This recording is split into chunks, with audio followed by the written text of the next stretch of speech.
Maintenant, la voiture et la maison sont à moi, a déclaré Brian avec un sourire cruel, traînant une valise noire sur les marches de la maison familiale alors que les derniers invités quittaient encore les funérailles de mon père.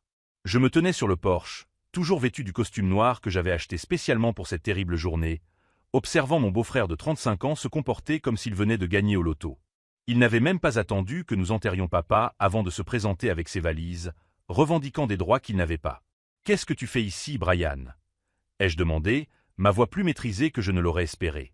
À l'intérieur, un mélange de colère et d'incrédulité bouillonnait, mais des années de travail en tant qu'ingénieur civil m'avaient appris à rester calme même dans les situations les plus tendues.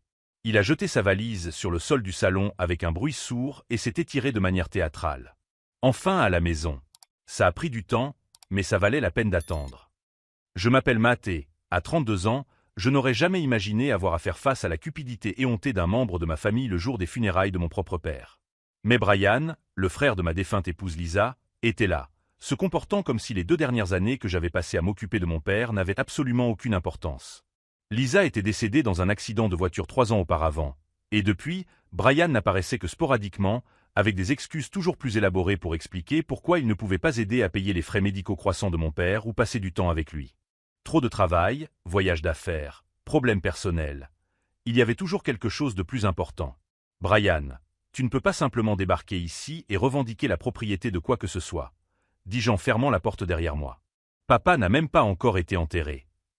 Il a ri, un son rauque qui a résonné dans la maison silencieuse. Matt, tu as toujours été un peu lent à comprendre les choses, n'est-ce pas? Lisa le disait toujours. Il a sorti un dossier de sa valise. Regarde ce que j'ai trouvé dans le bureau de Bob ce matin. Bob était le nom que Brian utilisait pour désigner mon père, incapable de lui témoigner le respect de l'appeler Monsieur Turner ou même par son prénom complet, Robert. Comment êtes-vous entré dans son bureau? La question m'échappa avant que je puisse me contrôler, trahissant plus de surprise que je ne l'aurais voulu. Lisa m'a donné un double de la clé il y a des années. Tu te souviens? Pour les urgences. Il agita les papiers. Et j'ai bien fait de la garder. Regardez-moi ces petites merveilles. Des documents hypothécaires, des assurances, même le testament préliminaire qu'il n'a jamais mis à jour après la mort de Lisa. Mon estomac s'est noué.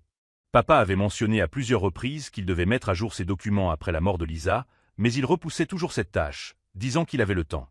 La maladie d'Alzheimer qu'il avait frappé ces derniers mois n'avait certainement pas aidé sa mémoire ni sa capacité à prendre des décisions importantes. D'après ces documents, a poursuivi Brian, savourant clairement chaque mot, Lisa était la seule bénéficiaire de tout. Et en tant que veuf, j'ai hérité de tous ses droits légaux. La maison, la voiture, le compte bancaire, tout. Il mentait. Il devait mentir. Papa avait peut-être oublié de mettre à jour son testament, mais il y avait certainement d'autres documents, d'autres garanties. J'avais vécu ici pendant les 2 dernières années, prenant soin de lui, payant les factures médicales, entretenant la maison. Si vous aimez découvrir à quel point la cupidité de certaines personnes n'a pas de limite, n'oubliez pas de vous abonner à la chaîne pour voir comment cette histoire de trahison familiale se déroule. Mais pendant que Brian rangeait ses papiers sur la table à manger où mon père et moi prenions notre petit déjeuner tous les matins, je gardais un visage impassible.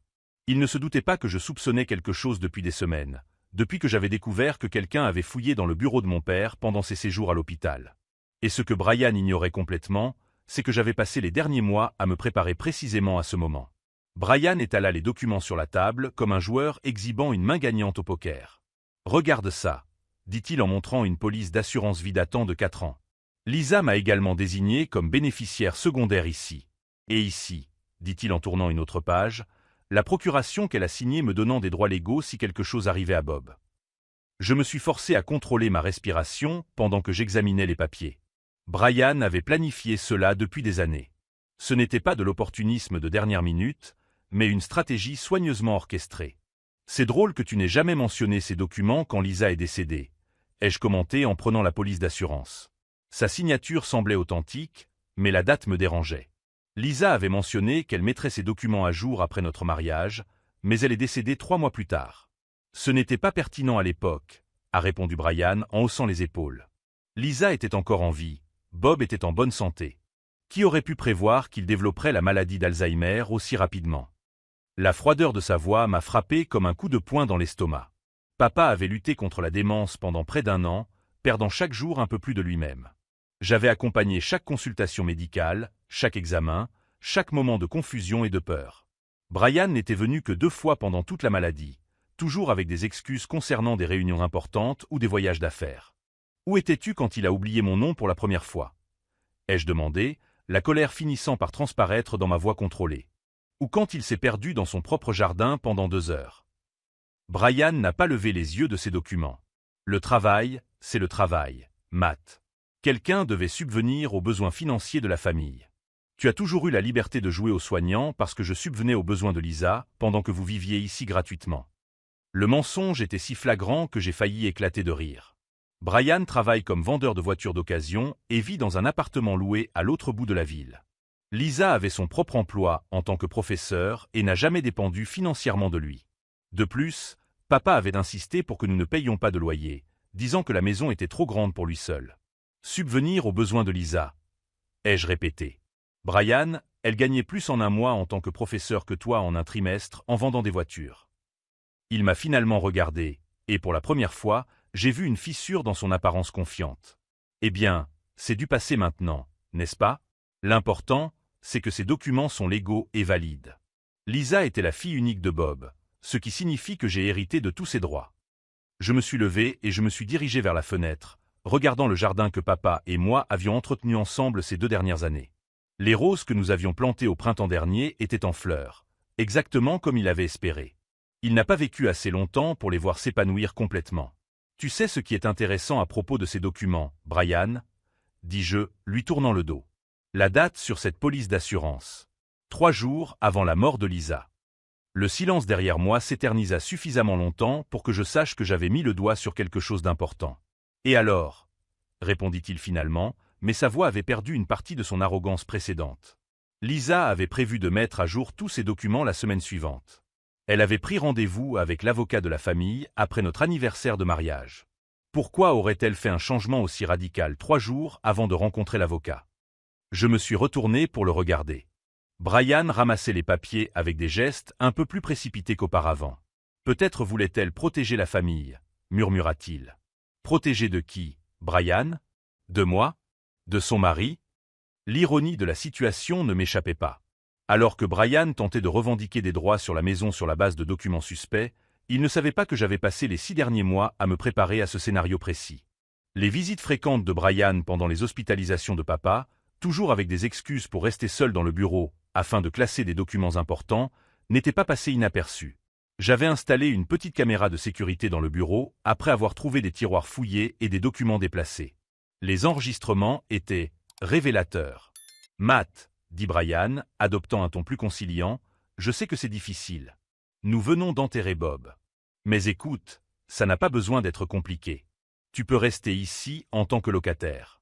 Je te demanderai un loyer raisonnable, bien en dessous du prix du marché. Locataire. Dans la maison où j'ai grandi. Dans la maison où j'ai pris soin de mon père pendant ces dernières années, alors que Brian était trop occupé pour aider. C'est très généreux de ta part, ai-je répondu. Brian a souri, interprétant ma réponse comme une acceptation. Exactement. Je vois que tu es raisonnable. Nous pouvons faire en sorte que la transition se passe bien pour tout le monde. Il n'a pas remarqué le sarcasme. Il n'a pas non plus remarqué que j'avais déjà contacté l'avocat de la famille la semaine précédente, ni que les enregistrements de sécurité le montraient en train de falsifier des signatures sur les documents qu'il exhibait maintenant si fièrement. Ce que Brian ignorait complètement, c'est que papa, dans un moment de lucidité 3 mois auparavant, m'avait convoqué pour une conversation sérieuse sur cette possibilité précise. Et il avait pris des mesures. Mais pour l'instant, je laisserai Brian savourer sa victoire imaginaire pendant encore quelques heures. Après tout, la chute serait d'autant plus satisfaisante lorsqu'il réaliserait jusqu'où il était allé avec son mensonge. Le lendemain matin, je me suis réveillé au bruit des meubles traînés dans la maison.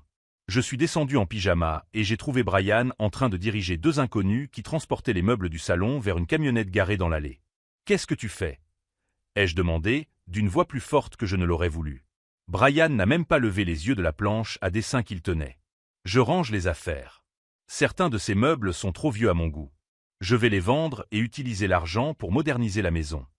J'ai regardé avec stupéfaction pendant qu'il transportait le canapé où papa avait l'habitude de s'asseoir pour regarder les matchs de baseball, la table basse qui avait appartenu à ma grand-mère, la bibliothèque qu'il avait construite de ses propres mains quand Lisa et moi étions enfants. Tu ne peux pas vendre les meubles de papa, ai-je dit en bloquant le passage à l'un des hommes qui portait son fauteuil préféré. Si, je peux, a répondu Brian en me regardant enfin. Techniquement, tout m'appartient maintenant. Écoute, Matt, je sais que c'est difficile d'accepter les changements, mais tu vas devoir t'y faire. C'est ma maison maintenant.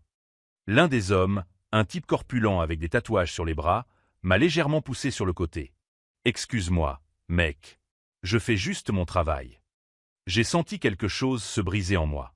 Ce n'était pas seulement de la colère, c'était une lucidité froide et calculée que je n'avais pas ressentie depuis des années. Cet homme vendait littéralement la mémoire de mon père pour de l'argent.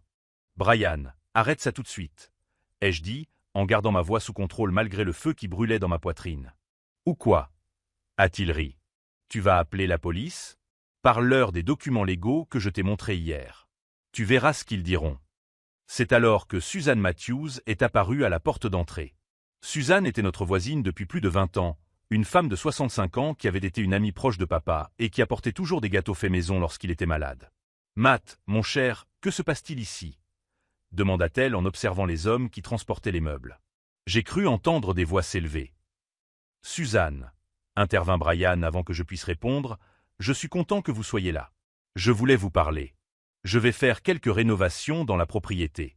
Il y aura peut-être du bruit dans les prochaines semaines. » Suzanne me regarda d'un air perplexe. « Des rénovations? Matt, je pensais que tu allais rester chez ton père pendant un certain temps. » « Petit changement de programme, » dit Brian en posant sa main de manière possessive sur mon épaule. « Matt va rester en tant que locataire, mais j'ai repris la propriété. Je suis son beau-frère, Brian. Nous ne nous sommes pas présentés officiellement. » Je pouvais voir la méfiance traverser le visage de Suzanne. Elle connaissait notre famille depuis des décennies et savait que quelque chose n'allait pas. « Matt, » dit-elle doucement, « votre père n'a jamais mentionné qu'il laisserait la maison à Brian. » « C'est compliqué, Madame Matthews, » murmurai-je, tout en regardant les hommes détruire systématiquement le salon. « En fait, » intervint à nouveau Brian, « le testament était un peu obsolète. Heureusement, Lisa avait établi des documents de secours qui couvrent la situation.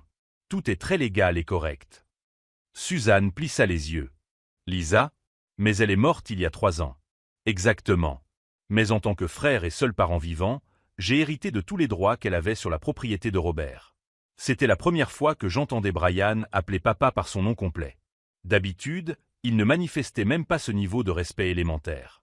Suzanne me regarda à nouveau, attendant clairement que je clarifie la situation. Mais quelque chose m'empêcha de dire toute la vérité à ce moment-là. C'était peut-être mon instinct qui me poussait à ne pas dévoiler toutes mes cartes, alors que j'étais encore en train de découvrir le jeu auquel Brian jouait. C'est temporaire, finis-je par dire. Nous sommes encore en train de régler quelques détails juridiques. Le soulagement sur le visage de Suzanne était visible, mais je voyais bien qu'elle n'était pas tout à fait convaincue. Une fois que les hommes eurent terminé et que Suzanne fut rentrée chez elle, Brian s'étira de manière théâtrale dans le salon désormais presque vide. « C'est beaucoup mieux, » dit-il. Cet endroit était encombré de vieilleries. Maintenant, je peux vraiment faire quelque chose de cet espace. Où vais-je dormir? Demandai-je. Ils ont emporté le canapé. Ah, à propos, dit Brian avec désinvolture, j'ai commandé des lits simples pour le sous-sol. J'ai pensé que ce serait un bon endroit pour toi. Plus d'intimité, tu vois? Le sous-sol. Il voulait m'envoyer au sous-sol comme si j'étais un adolescent à problème. Brian, le sous-sol n'est pas bien chauffé. Et il est inondé quand il pleut fort. Il y a de la place pour un radiateur électrique. Et pour les inondations, eh bien, il est peut-être temps que tu cherches ton propre logement. Je ne peux pas garder indéfiniment des locataires à problème. Des locataires à problème. J'avais pris soin de papa pendant 2 ans, j'avais entretenu la maison, payé toutes les factures médicales que mon assurance ne couvrait pas. Et maintenant, j'étais un locataire à problème. Cet après-midi-là, Brian est sorti pour régler quelques affaires, me laissant seul dans la maison étrangement vide. C'est alors que j'ai passé mon premier appel important. Cabinet d'avocats Williams et Associates, Jennifer à l'appareil. Bonjour, j'aimerais parler à Monsieur Williams. C'est au sujet du testament de Robert Turner. Un instant, s'il vous plaît. Richard Williams était l'avocat de notre famille depuis plus de 15 ans. Il connaissait papa depuis avant la naissance de Lisa et nous avait aidés à remplir divers documents au fil des ans. Matt. Sa voix semblait sincèrement inquiète. Toutes mes condoléances pour la perte de votre père. C'était un homme extraordinaire. Merci, Monsieur Williams. J'ai besoin de vous poser quelques questions au sujet des documents de mon père. Une situation compliquée s'est présentée. Je lui ai rapidement expliqué la situation concernant Brian, les documents qu'il présentait et ses revendications sur les droits de succession par l'intermédiaire de Lisa. Le silence à l'autre bout du fil s'est prolongé pendant près d'une minute. « Matt, » a finalement dit M. Williams, « il y a certaines choses que vous devez savoir. Votre père est venu me voir il y a 3 mois. Il s'inquiétait justement de cette possibilité. » Mon cœur a bondi. Qu'a-t-il dit? Il a dit que Brian avait posé des questions sur le testament et les documents de propriété. Robert était, disons, méfiant quant à ses motivations. Il m'a demandé de l'aider à s'assurer que vous soyez protégé. Et alors?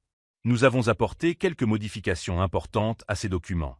Des modifications dont Brian n'a apparemment pas connaissance. Pour la première fois depuis 2 jours, j'ai souri sincèrement. Puis-je passer à votre bureau demain matin? Bien sûr. Et Matt? Apportez tous les documents que Brian vous a montrés. J'ai l'impression que nous allons découvrir quelques incohérences intéressantes. Après avoir accroché, je me suis assis dans la cuisine vide, regardant par la fenêtre le jardin que papa et moi avions entretenu ensemble. Les roses que nous avions plantées fleurissaient exactement comme il l'avait prévu. Brian pensait avoir gagné. Il pensait que papa avait été négligent avec ses papiers, que la maladie avait rendu tout confus et désorganisé. Mais papa avait toujours été un homme méticuleux. Et au cours de ces derniers mois de lucidité, il avait pris soin de protéger ce qui comptait vraiment. Lorsque Brian est revenu ce soir-là avec une pizza et une attitude encore plus arrogante, je me suis contenté de sourire et de lui dire que cet arrangement temporaire me convenait. Il n'avait pas besoin de savoir que « temporaire » signifiait seulement jusqu'à ce que j'ai rassemblé toutes les preuves. Ce que Brian ignorait définitivement, c'est que papa avait installé un système de sécurité complet dans la maison 6 mois avant sa mort, y compris des caméras dans le bureau où Brian avait organisé des documents pendant ses séjours à l'hôpital. Et les enregistrements de Brian falsifiant des signatures sur les documents qu'il exhibait maintenant si fièrement seraient très intéressants à examiner pour M. Williams. Le lendemain matin, je suis arrivé au bureau de M. Williams à 8h pile, avec un dossier contenant toutes les copies des documents que Brian m'avait montrés. L'avocat m'attendait déjà avec du café et un air sérieux qui me laissait présager que les nouvelles seraient intéressantes. « Matt, votre père s'est vraiment soucié de vous protéger », a déclaré M. Williams en ouvrant un dossier épais. Il y a 3 mois, lorsqu'il est venu ici, il était extrêmement lucide et déterminé. Il a dit que Brian avait posé des questions étranges sur l'héritage et les droits de propriété. Il posa une série de documents sur la table devant moi. Tout d'abord, nous avons complètement mis à jour le testament. Vous êtes l'unique bénéficiaire de tout, la maison, la voiture, les comptes bancaires, même le petit héritage que Lisa avait laissé à votre père. Mon cœur se mit à battre à tout rompre. Lisa a laissé quelque chose à papa? 5 000 $ et quelques bijoux de famille. Rien de substantiel, mais légalement, cela reviendrait à Brian en tant que veuf. Si ce n'était que Robert a officiellement fait don de tout à une organisation caritative en sa mémoire. Nous avons signé les papiers le jour même. Monsieur Williams a tourné la page suivante. Mais voici la partie la plus intéressante. Votre père a également créé une procuration révocable qui annule automatiquement tout document antérieur signé par Lisa désignant des tiers comme bénéficiaires de biens qu'elle n'a jamais possédés. Je ne comprenais pas tout à fait les implications juridiques, mais je réalisais que papa avait anticipé exactement ce que Brian essayait de faire. Maintenant, dit M. Williams en ajustant ses lunettes, montrez-moi les documents que Brian a présentés. J'ai étalé les copies sur la table. M. Williams les a examinés attentivement à l'aide d'une loupe, notant des détails dans un bloc-notes. Ceux-ci sont extrêmement intéressants, a-t-il murmuré après 15 minutes d'analyse silencieuse. Cette signature ici, et cette date. Matt, ces documents ont clairement été falsifiés.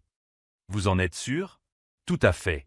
Regardez ici, dit-il en montrant la police d'assurance. Cette signature de Lisa a clairement été copiée à partir d'un autre document. Vous pouvez voir que l'encre a été appliquée différemment, et il y a de petits tremblements qui indiquent que quelqu'un essayait de reproduire les mouvements naturels de la main. Il poursuivit son analyse. De plus, cette date est impossible. Lisa aurait signé ce document 3 jours avant sa mort, mais nos archives indiquent qu'elle était hospitalisée toute cette semaine-là à cause de l'accident. Elle n'avait aucun moyen de signer quoi que ce soit. Une colère froide envahit ma poitrine. Brian avait non seulement tenté de voler l'héritage de papa, mais il avait également falsifié la signature de sa propre sœur décédée pour y parvenir. Monsieur Williams, c'est un crime fédéral, n'est-ce pas? Falsification de documents légaux, fraude à l'assurance, tentative de vol de propriété. Oui, Matt. Brian a commis plusieurs crimes graves. La question est, que voulez-vous faire à ce sujet?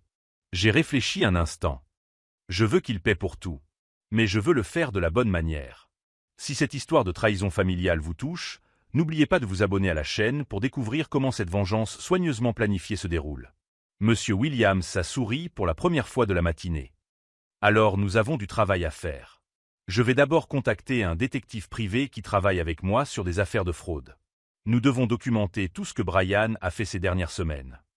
J'ai déjà quelque chose qui pourrait vous aider, ai-je dit, me souvenant des enregistrements de sécurité. Papa a installé des caméras dans le bureau il y a 6 mois.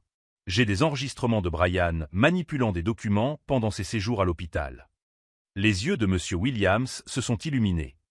C'est une preuve cruciale. Nous aurons besoin de copies certifiées conformes de ces enregistrements. Nous avons passé les 2 heures suivantes à planifier notre stratégie. Monsieur Williams contacterait les autorités compétentes pour signaler la fraude, tandis que je compilerais toutes les preuves que j'avais recueillies. Une chose importante, Matt, m'a dit Monsieur Williams alors que je m'apprêtais à partir. Ne confrontez pas Brian directement à ce sujet pour l'instant. Nous voulons qu'il continue à croire qu'il est en train de gagner pendant que nous montons notre dossier. Je suis rentré chez moi et j'ai trouvé Brian en train d'installer un nouveau téléviseur à écran géant dans le salon désormais vide.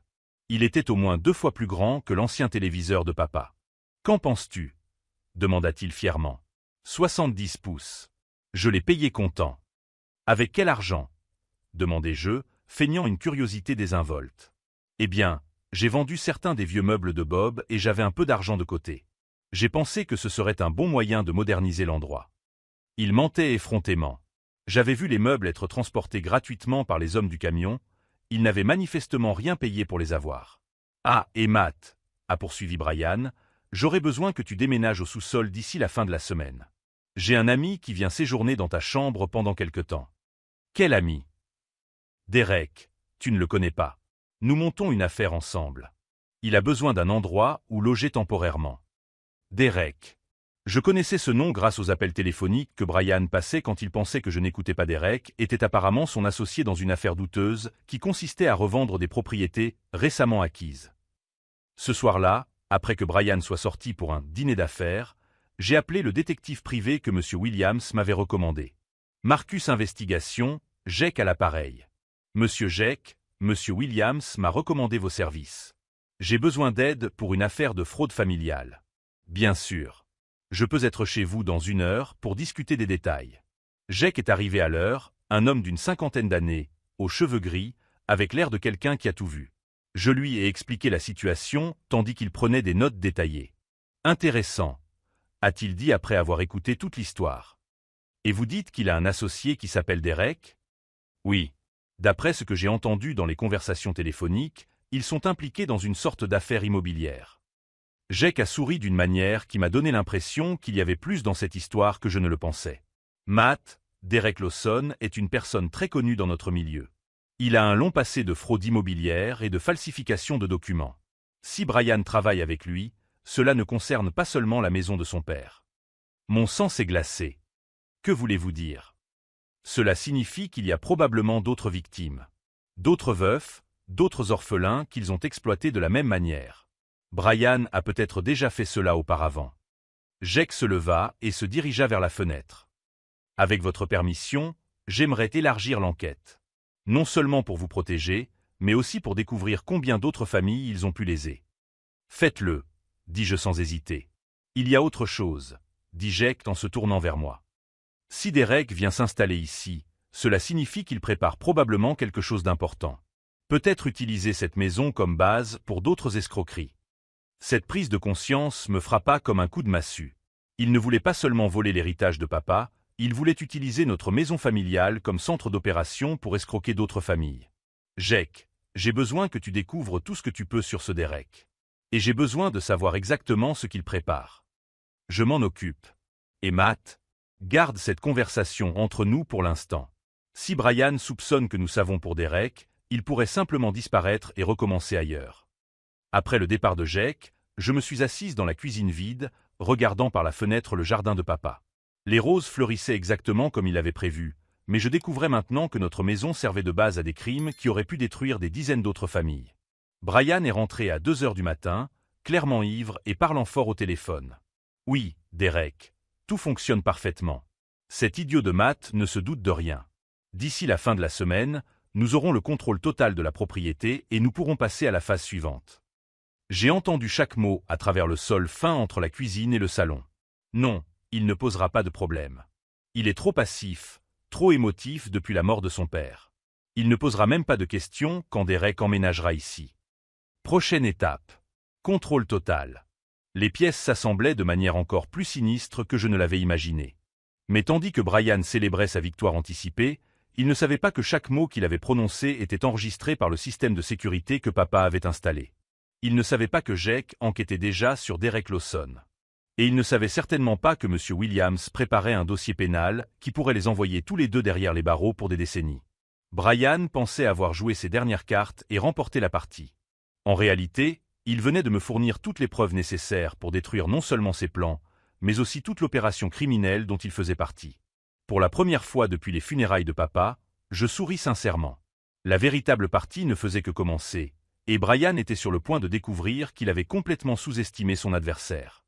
Derek est arrivé jeudi après-midi au volant d'une Cadillac noire, se comportant comme s'il était le propriétaire du quartier.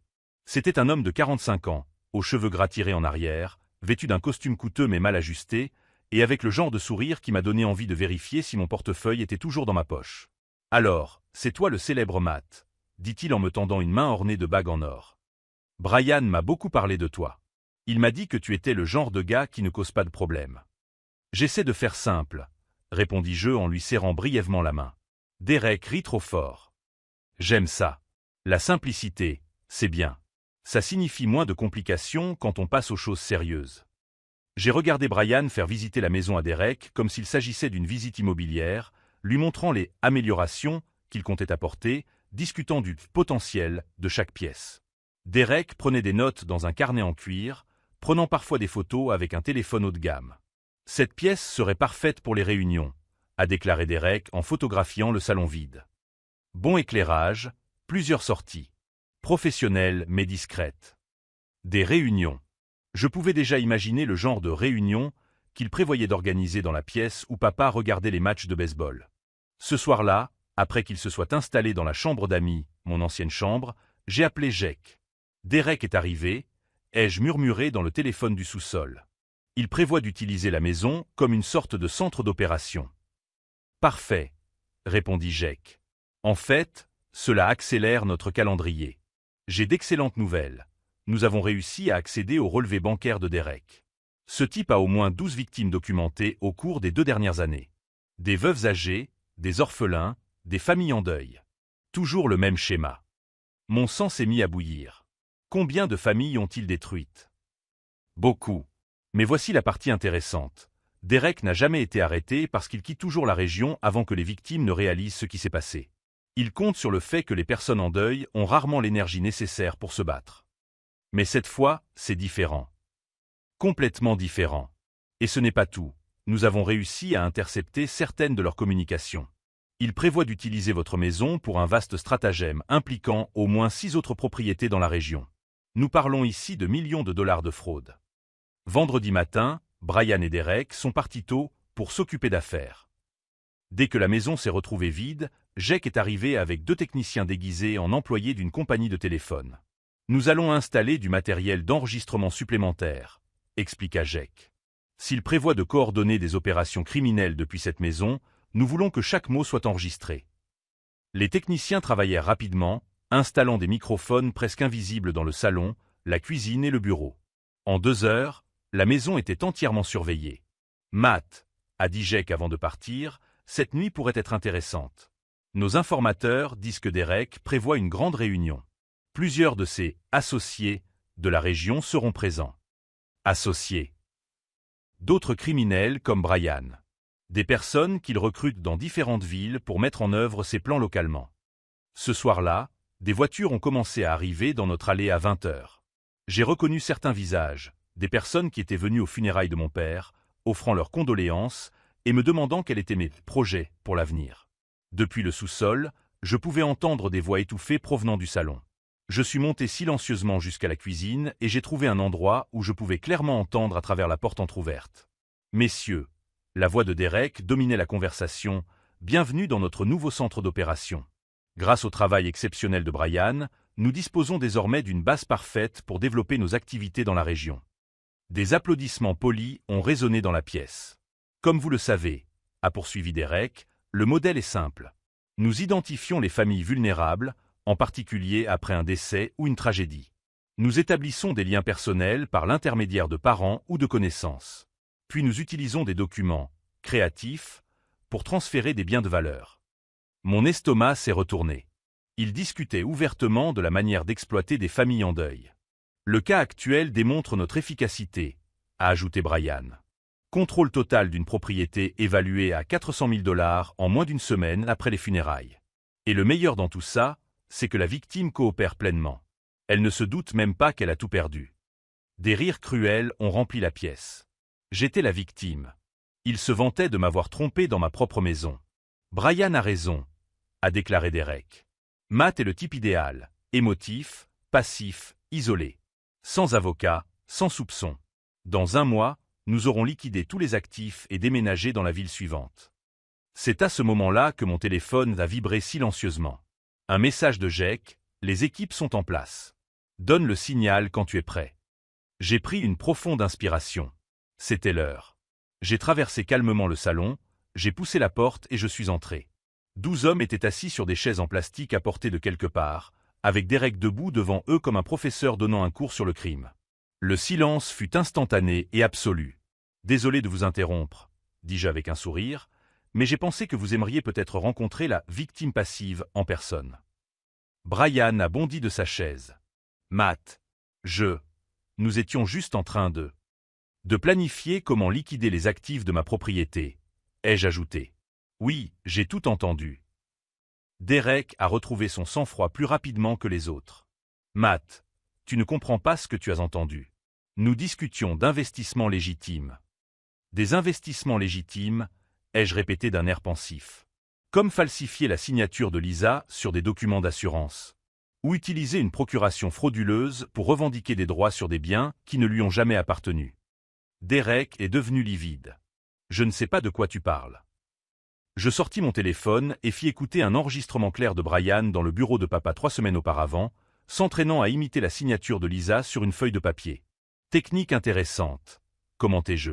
Même si l'encre est différente de l'original et que le papier provient d'un lot fabriqué 2 ans après sa mort. Plusieurs des « associés » commencèrent à s'agiter nerveusement. L'un d'eux s'est levé et s'est dirigé vers la porte. « Je ne savais rien de tout ça, » a-t-il murmuré. « Je pensais que c'était légitime. »« Asseyez-vous, » a ordonné Derek froidement. « Personne ne sort d'ici tant que nous n'avons pas réglé cette affaire. »« En fait, » ai-je dit, « je pense que tout le monde devrait rester exactement où il est. » J'ai sorti un autre téléphone de ma poche et j'ai composé un numéro. « Agent spécial Morrison, FBI. » « Écoutez, c'est confirmé. Vous pouvez entrer. » En 30 secondes, la maison était remplie d'agents fédéraux. Derek a essayé de courir vers la cuisine, mais 2 agents l'attendaient déjà là-bas. Brian s'est simplement effondré sur sa chaise, le visage dans les mains. « Matthew Turner ?» m'a demandé un agent en s'approchant de moi. « Oui, monsieur. »« Agent Morrison, FBI. Merci pour votre coopération. Vos enregistrements ont fourni suffisamment de preuves pour des poursuites fédérales pour fraude postale, complot et falsification de documents. » Je les ai regardés menotter Derek, Brian et 4 autres personnes. Les autres ont été arrêtés pour être interrogés. « Brian, » ai-je appelé alors qu'il l'emmenait. « Il y a une chose que tu n'as jamais comprise à propos de papa. » Il leva les yeux, déjà en larmes. « Il a toujours su exactement qui tu étais. C'est pourquoi Lisa n'a jamais hérité de quoi que ce soit de substantiel de sa part de son vivant. C'est pourquoi il a mis à jour son testament immédiatement après mon mariage. Et c'est pourquoi il a installé des caméras de sécurité 6 mois avant sa mort. » Brian ouvrit la bouche, mais aucun son n'en sortit. Il m'a dit un jour, ai-je poursuivi, « Matt, certaines personnes montrent qui elles sont vraiment quand elles pensent que personne ne les regarde. D'autres le montrent quand elles pensent avoir enfin obtenu ce qu'elles voulaient. Tu as montré les deux. » Lorsque les agents ont fini d'examiner les lieux, il était déjà minuit passé. Jake est apparu à la porte d'entrée, suivi de M. Williams. « Comment te sens-tu » m'a demandé Jake. J'ai regardé autour de moi, la maison désormais libérée de la présence de Brian et de ses criminels. Libre, ai-je répondu. Pour la première fois depuis des semaines, complètement libre. Monsieur Williams a posé un dossier sur la table de la cuisine. Matt, ton père t'a laissé une dernière surprise. Il m'a demandé de te la donner seulement une fois que toute cette affaire serait réglée. J'ai ouvert le dossier et j'ai trouvé une lettre manuscrite dans l'écriture familière de papa. Mon cher Matt, commençait-elle, si tu lis ceci, cela signifie que Brian a montré son vrai visage et que tu as réussi à protéger notre famille. Je suis fier de toi, car tu as été assez fort pour te battre, mais assez sage pour te battre de la bonne manière. La lettre expliquait ensuite que papa avait documenté ses soupçons à l'égard de Brian pendant des mois, travaillant avec M. Williams pour élaborer un plan de protection complet. Tu n'as jamais vraiment risqué de perdre la maison, concluait la lettre. Mais il était important que Brian croie qu'il avait gagné suffisamment de temps pour révéler complètement son réseau criminel. Merci d'avoir eu le courage d'aller jusqu'au bout. La justice ne rend pas toujours rapidement, mais lorsqu'elle rend, elle doit être complète. Lorsque je me suis enfin endormi cette nuit-là, dans mon propre lit, dans ma propre chambre, dans ma propre maison, j'ai réalisé que papa m'avait enseigné la leçon la plus importante de toutes. La patience n'est pas de la passivité, et la véritable force vient du fait de savoir exactement quand et comment l'utiliser. Brian pensait jouer aux échecs, mais en réalité, il n'était qu'un pion sur l'échiquier que papa avait mis en place des mois auparavant. Et maintenant, enfin, la partie était terminée. 6 mois plus tard, j'ai reçu un appel de Jake m'informant que Brian avait été condamné à 8 ans de prison fédérale pour fraude, falsification et complot. Derek a écopé de 15 ans, étant considéré comme le chef de l'opération. 12 autres membres du réseau ont été condamnés à des peines allant de 3 à 10 ans. Les victimes qu'ils ont identifiées au cours des 2 dernières années sont toutes en train de récupérer leurs biens, m'a dit Jake. Votre courage de vous battre a changé la vie d'au moins 20 familles, Matt. Le procès avait révélé l'ampleur réelle de l'opération criminelle. Brian et Derek avaient volé plus de 2 millions de dollars à des familles en deuil pendant 3 ans. Des veuves âgées, des orphelins vulnérables, des personnes en situation de grande fragilité émotionnelle, tous exploités par le même système cruel qui m'avait presque détruit. La maison de mon père a été officiellement enregistrée à mon nom sans aucune contestation. Monsieur Williams a découvert que Brian n'avait jamais eu aucune base légale pour ses allégations. Tous les documents étaient falsifiés de manière si amateur qu'il était impressionnant qu'il ait réussi à tromper qui que ce soit. Votre père était vraiment un homme visionnaire, m'a dit Monsieur Williams lors de notre dernière réunion. Il a anticipé chaque mouvement que Brian ferait et a mis en place des mesures de protection pour vous protéger. La dernière lettre qu'il a laissée prouve qu'il savait exactement à quel genre de personne il avait affaire. J'ai complètement réorganisé la maison, en conservant les souvenirs importants de papa, mais en transformant l'espace en quelque chose qui m'appartient. Le jardin que nous avons cultivé ensemble continue de fleurir. Les roses sont plus belles que jamais, comme si elles savaient qu'elles sont enfin en sécurité. Suzanne Matthews, notre voisine, s'est présentée à ma porte 3 semaines après le procès. Matt, mon cher, j'ai toujours su que quelque chose n'allait pas avec ce Brian, m'a-t-elle dit en apportant l'une de ses célèbres tartes maison. Ton père serait très fier de la façon dont tu as géré tout cela. Tu as fait preuve de la même sagesse et de la même force que lui. Ce commentaire m'a ému plus que je ne l'aurais cru. Pendant les mois difficiles de la maladie de mon père, je me demandais parfois si je faisais tout correctement. Maintenant, je savais que oui. J'ai repris mon travail d'ingénieur, mais avec une perspective complètement différente. L'expérience avec Brian m'a appris la patience stratégique, la différence entre réagir et répondre, et comment la véritable force consiste parfois à savoir attendre le bon moment pour agir. 3 mois après le procès, j'ai trouvé une enveloppe dans ma boîte aux lettres. Elle contenait une lettre manuscrite d'une dame âgée nommée Margaret, de Louisville. « Cher Monsieur Turner, écrivait-elle, j'ai vu votre histoire aux informations quand ils ont arrêté ces criminels. Je tenais à vous remercier d'avoir eu le courage de vous battre. Grâce à votre bravoure, j'ai pu récupérer la maison de mon défunt mari qu'ils avaient volée. Mes petits-enfants ont à nouveau un foyer. Que Dieu vous bénisse. » C'était l'une des 12 lettres similaires que j'ai reçues ce mois-là. Des familles entières avaient récupéré leur maison, leurs économies, leur dignité, parce que j'avais décidé de ne pas accepter l'injustice en silence. L'architecte que j'avais rencontré quelques mois auparavant est devenu un ami proche. Il m'a aidé à rénover le bureau de mon père, le transformant en un espace où je fais désormais du bénévolat pour aider d'autres familles victimes de fraude immobilière. Tu as un don pour détecter les mensonges, m'a-t-il dit pendant que nous installions de nouvelles étagères. Cela doit venir des années passées à t'occuper de ton père. Tu as appris à prêter attention aux détails qui comptent. Il avait raison. Prendre soin de mon père pendant sa maladie m'a appris la patience, l'observation et à reconnaître quand quelque chose n'allait pas. Ces mêmes compétences m'ont sauvé du piège de Brian et maintenant j'aide les autres à se protéger. Un après-midi d'automne, alors que j'arrosais les roses de papa, j'ai réfléchi à tout ce parcours. Brian avait essayé de faire de moi une victime, mais il m'avait involontairement transformé en défenseur. Son plan pour me détruire m'avait finalement donné un but. La véritable victoire n'était pas de voir Brian menotté et emmené en prison. C'était de réaliser qu'en défendant la mémoire de mon père et en protégeant notre maison, j'avais découvert qui j'étais vraiment. Quelqu'un qui n'accepte pas l'injustice, qui se bat pour les plus vulnérables et qui comprend la valeur de la famille et de la dignité. Si cette histoire de persévérance et de justice vous a touché, n'oubliez pas de vous abonner à la chaîne pour découvrir d'autres histoires inspirantes sur des personnes qui ont transformé leurs plus grandes difficultés en leurs plus grandes victoires. Papa disait toujours que le caractère se révèle dans les moments difficiles. Brian a montré son vrai caractère lorsqu'il a pensé pouvoir exploiter notre deuil. J'ai montré le mien lorsque j'ai décidé de me battre pour la justice, non seulement pour moi, mais pour chaque famille qui l'avait lésé. Aujourd'hui, lorsque je passe devant la chambre où papa a dormi pendant ces derniers mois, je ne ressens pas de tristesse. Je ressens de la gratitude. Il m'a préparé à ce moment sans que je m'en rende compte, il m'a appris que la véritable force vient du fait de faire ce qui est juste, même lorsque c'est difficile. La dernière fois que j'ai eu des nouvelles de Brian, il purgeait sa peine dans une prison fédérale au Texas, travaillant à la blanchisserie pour 60 cents $. Je lançais le programme Robert Turner pour la protection des familles en deuil, offrant des conseils gratuits aux personnes victimes de fraude immobilière.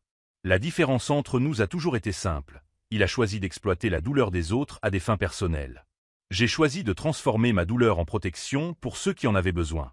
Et ce choix a fait toute la différence.